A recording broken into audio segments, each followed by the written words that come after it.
मराठा भाकर, मराठा दफ्तर, मराठा रुमाल, मराठा ಗೆಜೆಟ್ ಇವನ್ನೆಲ್ಲ ರೆಕಾರ್ಡ್ಸ್ ನೋಡಿದಾಗ ಗಮನಕ್ಕೆ ಬಂದಿರತಕ್ಕಂಥ ದಾಖಲೆ ನಿಮ್ಮ ಎದುರು ಇಡ್ತೀನಿ.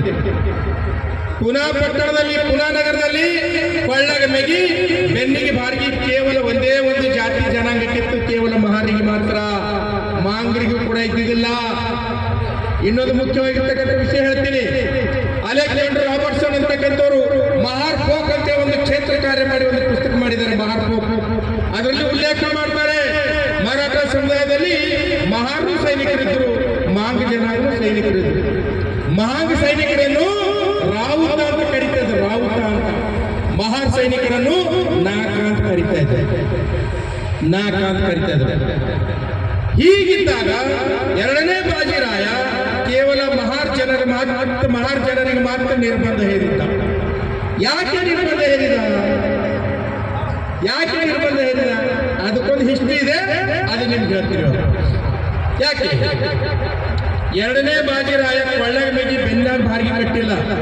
ಅವರ ತಾಯಿಗಳು ಆನಂದಿಬಾಯಿ ಅಂತ, ಆನಂದಿಬಾಯಿ ಅಂತ. ಅವಳು ಯಾರಂದ್ರೆ ರಘುನಾಥ ಪೇಶ್ವೆಯ ಹೆಂಡತಿ. ರಘುನಾಥ ಪೇಶ್ವೆಗೆ 49 ವಯಸ್ಸಿದ್ದಾಗ ಈ ಆನಂದಿಬಾಯಿ ಎರಡನೇ ಹೆಂಡತಿ, ಮೊದಲನೇ ಹೆಂಡತಿ ಜಾನಕಿಬಾಯಿ, ಎರಡನೇ ಹೆಂಡತಿ ಆನಂದಿಬಾಯಿ. ಅವನಿಗೆ 49 ವಯಸ್ಸು, ನಮ್ಮ ವಯಸ್ಸಿದ್ದಾಗ ಆಕೆದು 16 ವರ್ಷ ವಯಸ್ಸಿದ್ದ ಆನಂದಿಬಾಯಿ. ಆನಂದಿಬಾಯಿ ಸೂರ್ಯವಂಶಾಣ. ಯಾರು ಶನಿವಾರ ಮಾಡೋ ನೋಡಿರಿ, ಕೈ ಎತ್ತಿ ನೋಡಲಿ. Very good. ಶನಿವಾರ ಮಾಡುವಲ್ಲಿ ನೀವು ಒಳಗಡೆ ಹೋಗ್ತೀರಿ, ಗೇಟ್ ಬಲಕಿನ ಬಾಜು ಒಂದು ಆಲದ ಮರದ ಕೆಳಗಡೆ ಒಂದು ಟ್ರಯಲ್ಸ್ ಹಚ್ಚಿದು ಸಮಾಧಿ ಅಪ್ಲೇ ಇದೆ. ಅದ್ರ ಮ್ಯಾಲ ಬರ್ತಾರ ಗಣಪತಿ ಪ್ರಸನ್ನ ನೋಡಿದ್ರೆ. ಶನಿವಾರ ವಾಡದಲ್ಲಿ, ಪೂನಾ ನಗರದಲ್ಲಿ ಇರ್ತಕ್ಕಂಥ ಶನಿವಾರ ವಾಡದಲ್ಲಿ ಒಳಗೆ ಹೋಗ್ಬೇಕಾದ್ರೆ ಬಲಕಿನ ಬಾಜು ಒಂದು ಆಲದ ಮರ ಇದೆ, ಅದ್ರ ಕೆಳಗಡೆ ಟ್ರಯಲ್ಸ್ ಇಟ್ಟು ಒಂದು ಸಮಾಧಿ ಅಪ್ಲೇ ಮಾಡಿದ್ದಾರೆ. ಅದ್ರ ಮೇಲೆ ಬರೆದಿದ್ದಾರೆ ಗಣಪತಿ ಪ್ರಸನ್ನ ಅಂತ. ಯಾರು ಗೊತ್ತವರು? ಅದೇ ಇಷ್ಟ ಹೇಳ್ತೀನಿ. 1795 ಅಂದ್ರೆ ರಘುನಾಥರಾವ್ ಪೇಶ್ವೆಗೆ ಇಬ್ಬರು ಹೆಂಡ್ರು, ಒಬ್ಬಕ್ಕೆ ಜಾನಕಿಬಾಯಿ, ಇನ್ನೊಬ್ಬಕ್ಕೆ ಆನಂದಿಬಾಯಿ. ಆನಂದಿಬಾಯಿ ಅಂತಕ್ಕಂಥ ಸಣ್ಣ ಹುಡುಗಿ, 16 ವರ್ಷದ ಹುಡುಗಿಗೆ 49 ವರ್ಷದ ರಘುನಾಥರಾವ್ ಪೇಶ್ವೆ ಮಾಡ್ಕೊಳ್ತಾರೆ.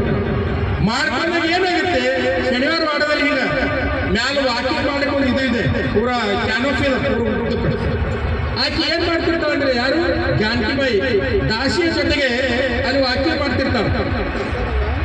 ವಾಕಿಂಗ್ ಮಾಡೋ ಟೈಮ್ನಲ್ಲಿ ಒಂದು ದಿವಸ ಈ ಬಂದೂಕಿನ ರಿಪೇರಿ ಮಾಡ್ತಕ್ಕಂಥ ಇಂಜಿನಿಯರ್ ಇರ್ತಾನೆ ಹುಡುಗ. ಈಗ ನಾವು ಇಂಜಿನಿಯರ್ ಅಂತ ಕರಿತೀವಿ, ಅವಾಗ ಮೆಕ್ಯಾನಿಕ್ ಅಂತ ಕರಿತೀವಿ. ಯಾಕಂದ್ರೆ ಅವಾಗ ಮೆಕ್ಯಾನಿಕ್ ಅಂತ ಕರಿತೀವಿ, ಈಗ ಇಂಜಿನಿಯರ್ ಅಂತ ಕರಿತೀವಿ. ಆ ಬಂದೂಕ್ ರಿಪೇರಿ ಮಾಡ್ತಕ್ಕಂಥ ಗಣಪತ್ ಮಹಾರ್ ಅಂತಕ್ಕಂಥ ಒಂದು ಹುಡುಗ ಸಬೂಳ್ ಇರ್ತಾನೆ.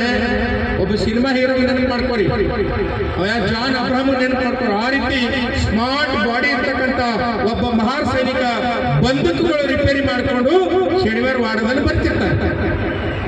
ಅದು ಜೂನ್ ತಿಂಗಳು. ಅದಾಗುತ್ತಾನೆ ಮಿರ್ಗ ಹೋಗಿ ಎಂತ ಮಳೆ, ಮಿರ್ಗದ ಮಳೆ ಬರ್ತಿರುತ್ತೆ. ಬಹುಶಃ ಎಲ್ಲ ಹಿರಿಯರಿಗೆ ನೆನಪಿದೆ. ಮಹಾರ್ ಜನಾಂಗ ನಾವು ಸಣ್ಣಾಗಿದ್ದವರು ನೋಡಿ, ಎಲಿ ಚೀಲ ಇರ್ತಿತ್ತು ನಮ್ಮ ಹಿರಿಯರ ಬಳಿ, ಕಂಚಿ ಅಂತ ಕರಿತಿದ್ರು ಎಲಿ ಚೀಲ. ಅದರೊಳಗೆ ಎಲಿ, ಸುಣ್ಣ, ಕಾಚ, ಹಾಲಿದರ್ ಇಟ್ಕೊಂಡಿದ್ರು. ಮಹಾರಾಷ್ಟ್ರದಲ್ಲಿ ಇವತ್ತು ಕೂಡ ನಮ್ಮ ಜನಾಂಗ ಎಲಿ ತಿಂತಕ್ಕಂಥ ವಾಡಿಕೆ ಇದೆ. ಆ ಗಣಪತ್ ಮಾರತಕ್ಕಂಥ ಹುಡುಗ ಬಾಯಿ ತುಂಬಾ ಘಮಘಮ ಅಂತಕ್ಕಂಥ ಹಾಲಿ ಬೇರೆ ಇರ್ತಕ್ಕಂಥ ಎಲಿ ಹಾಕೊಂಡು ಆ ಎಲಿ ತಿಂದ್ಕೊಂಡು ಬರ್ತಿರ್ತಾನೆ. ಆ ಶನಿವಾರ ಮಾಡಿ ಒಳಗೆ ಹೋಗ್ಬೇಕಲ್ಲ, ಈಗ ಅವಾಗ ಏನ್ ಮಾಡ್ತಾರೆ, ಮಣ್ಣು ಮೇಲೆ ಪೂರ ಎಲ್ಲ ಉಗುಳಿದಾಗ ಮಳಿ ಬರ್ತದ, ಮಿರ್ಗದ ಮಳಿ ಬರ್ತದ. ಆ ಮಹಾರ್ ಹುಡುಗ ಗಣಪತ್ ಮಾರನ ಎಲಿ ಉಗುಳಿನೋ ಅದ್ರ ಸುಗಂಧ ಗಾಳಿ ಹೋಗಿ ಅಕ್ಕಿ ತಟ್ತದ. ಸ್ಮೆಲ್ ಎತ್ತಿಲ್ಲ, ಭೂಮಿ ವಾಸನೆ ಹೆಂಗ್ ಬರ್ತದಾಗ ಆ ಸ್ಮೆಲ್ ತಟ್ಟಿದಾಗ ದಾಸಿಗೆ ಕೇಳ್ತಾಳೆ ಆನಂದಿಬಾಯಿ, 16-17 ವರ್ಷದ ಹುಡುಗಿ. ಏನಂತ ಅವನು ಯಾರವನು, ಎಷ್ಟು ಸುಗಂಧ ಭರಿತವಾಗಿರ್ತಕ್ಕಂಥ ಸ್ಮೆಲ್ ಬರ್ತಾ ಇದೆ ಅವನಿಂದ, ಅವ ಯಾರ ಕೇಳಂತ. ಅವಾಗ ದಾಸಿ ಕೆಳಗೆ ಹೋಗಿ ಅವನನ್ನು ವಿಚಾರ ಮಾಡ್ತಾಳೆ. ಅವನ ಹೆಸರು ಗಣಪತ್ ಮಹಾರ್ ಅಂತಿದೆ, ಅವನು ಮಹಾರ್ ಜಾತಿ ಹೊಲೆಯರು.